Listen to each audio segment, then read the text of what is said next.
Баршаңызға сәлем, каналыма қош келдіңіздер. Бүгін сіздермен қызанақ шырында тұздалатын ассорти дайындаймыз. Біздің көкөністер қытырлақ болып шығады.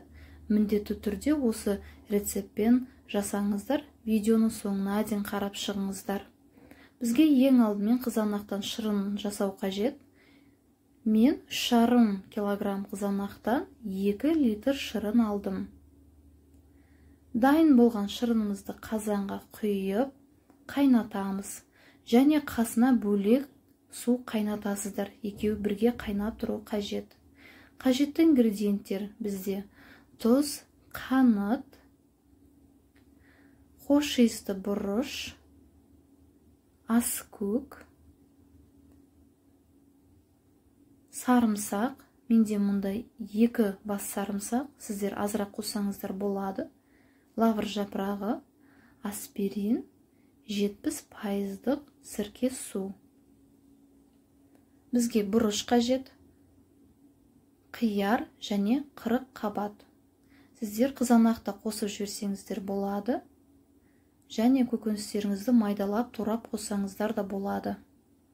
Және біздің банкілеріміз, қақпақтарымыз міндетті түрде залыстандырған болу қажет. Енді дайындауға кірісеміз. Достар, бұл видеода тек 2 банкының ғана рецепті көрсетіліп жатыр. Мен описанияға 5-6 банкының рецептін жазып қалдырып кетемін. Барлық көкөнісімізді нығыздап саламыз.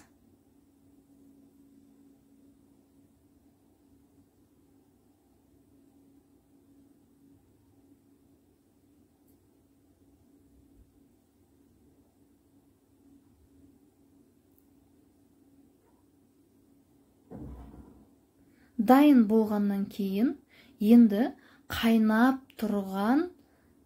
суымызды құямыз. Құйып, бетіне осындай крышка жауып, онымен ұстап суды төгесіздер. Енді 2 таблетка аспирин, 2 ас қасық тұз, 1 ас қасық қант қосып, жаңағы дайындаған қайнап тұрған шырынымызды құямыз.